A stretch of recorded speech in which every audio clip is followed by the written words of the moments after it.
Jadi apapun itu sebagai sebuah simbol seperti dikatakan tadi oleh Mas Toto itu baik buat kita, dan pertemuan kepala negara dengan pimpinan partai politik itu sebuah keniscayaan. Harusnya semakin sering bertemu itu semakin baik untuk menghindari miskomunikasi dan segala macam. Tapi kan belakangnya jadi nggak sering ketemu nih. Ya, jadi gini, Pak, terakhir setelah G20 itu ada rencana bertemu di Bali, kemudian tanggal 23 ternyata Pak Surya harus ke Jerman, Pak Jokowi juga pergi. Nah, tadi kalau yang dikatakan oleh Pak Hasto tidak datang ke ulang tahun Nasdem, memang Pak Jokowi nggak bisa datang, beliau lagi bertugas waktu itu kunjungan kenegaraan di Kamboja. Jadi ini komunikasi yang berlanjut, ya turun naik itu kan bagian dari dinamika kebangsaan. Jadi menurut saya pertemuan kemarin itu, karena Anies itu udah diasuh oleh satu situasi yang menginginkan ada perubahan politik. Jadi kegagalan Pak Jokowi untuk memprediksi bahwa Anies itu bukan diusulkan oleh partai, Anies itu dikehendaki oleh rakyat, karena itu dibaca oleh Nasdem lebih awal, kan begitu.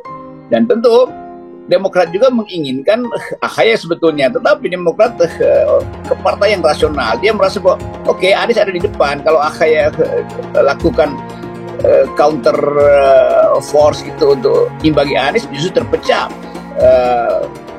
kekuatan oposisi. Jadi Pak SBY dan AHY tahu tentang yang disebut balancing dalam politik. Dan itu kemarin Demokrat segera mengatakan kami mendukung Anies itu.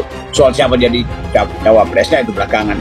Karena publik kan gelisah itu, seolah-olah Anies itu diombang-ambingkan oleh tiga partai ini.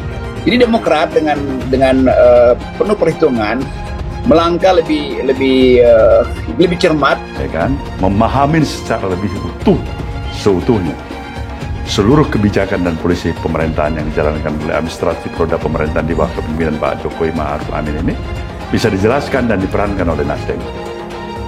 Nah, itu kalau kita berpikir positive thinking. Ya kalau negatif thinking ya memang benar lah. Ivana udah bilang, saya pikir bukan pengusiran. Mungkin barangkali ya sudah menyatakan ya saya ini sebenarnya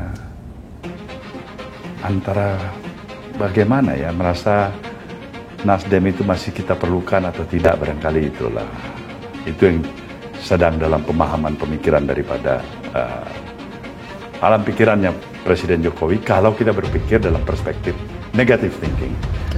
Pasti yang tahu Pak Jokowi dan Pak Surya Paloh ya. Kalau sekarang ini banyak spekulasi-spekulasi yang menghitung kalkulasi-kalkulasi apakah ini nanti terkait dengan reshuffle atau tidak, pastinya isi pertemuan itu akan terlihat ada perubahan atau tidak dalam kabinet, tentu akan terlihat pada saat ke depan ya. Apakah reshuffle, apakah tidak, apakah Nasdem tetap solid dalam pemerintahan Pak Jokowi atau di luar kabinet atau cuma dikurangi menterinya, itu akan terlihat nanti ke depan. Karena reshuffle itu hak penuh dari periode presiden. Dengan menyatakan Anies adalah calon presiden kami itu.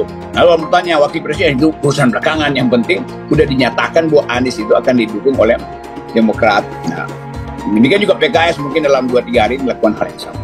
Saya kira itu yang kemudian mencemaskan presiden. Karena akhirnya presiden tiba pada semacam ya pragmatisme aja. Di depan dia ada Anies yang terus moncer, sementara tokoh-tokoh yang dia usulkan itu nggak bergerak statistiknya kan. Kan kita nggak mungkin kita bayangkan Ganjar tiba-tiba naik ke 40% itu di mana rasionalitasnya tuh.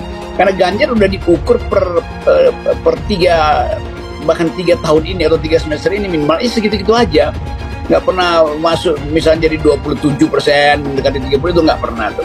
Demikian juga Pak Prabowo berupaya keras. Pak Prabowo lebih lagi, orang baca statistik Pak Prabowo dari 4 tahun lalu 4 kali menyalek itu udah standar di situ. Anies sebaliknya, Anies itu betul-betul kuda hitam yang pikir kalau kita berpikir secara normatif tidak begitu. Tapi saya tidak hanya memikirkan secara normatif. saya mengusung Presiden Jokowi ini tidak dalam aspek pendekatan normatif, tidak linear. Toh saya mendukung Presiden Jokowi dan Nasdem ini bukan baru periode 2019 ya, awal 2014, seluruh komitmen dan seluruh daya kemampuan yang dimiliki oleh Nasdem hanya satu, bagaimana mengupayakan Presiden Jokowi sebagai kandidat presiden untuk terpilih menjadi presiden. Demikian juga periode berikutnya, seluruh kemampuan yang ada. Mungkin orang yang paling sakit perut pertama, Tapi bahwa pertemuan itu, kalau tadi disinggung oleh Pak Pratik, keinginan dari Pak Surya Paloh untuk ketemu Pak Presiden, saya kira itu adalah satu yang penting buat Pak Surya Paloh untuk bertemu dengan Pak Jokowi. Tentang kontennya kita tidak akan bisa tahu dalam waktu dekat. Jokowi makin frustasi hadapi Surya Paloh. Surya Paloh dan Nasdem keluar dari zona nyaman kekuasaan Jokowi, mendeklarasikan Anies Baswedan capres.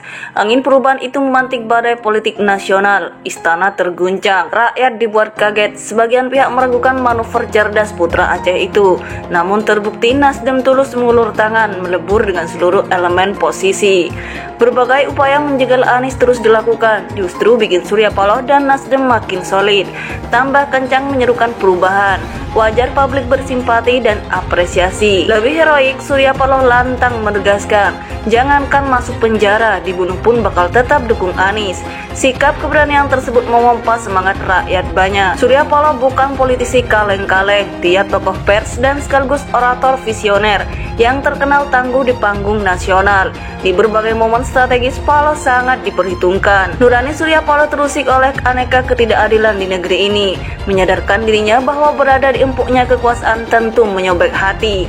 Paloh tidak rela membiarkan rakyat terzalimi. Tidak ada pilihan lain, Nasdem yang dirintis Surya Paloh dan sejumlah tokoh kritis memilih berjuang di jalur perubahan. Di arus kesadaran itu, Nasdem semakin jauh lebih bermartabat.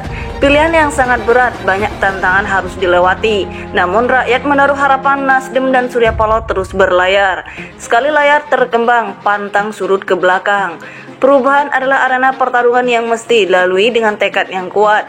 Nasdem punya peluang menjadi lokomotif penyatuan elemen rakyat. Ruang konsolidasi saatnya diperluas. Upaya merekatkan jejaring dan potensi rakyat harus dipercepat guna merobohkan seluruh sekat dan penghalang agar peleburan semua kekuatan rakyat bergerak dalam satu barisan yang solid. Di istana sana, Jokowi makin terlihat frustasi menghadapi gebrakan Surya Paloh yang melaju bersama rakyat, menuntut keadilan sosial bagi seluruh rakyat Indonesia.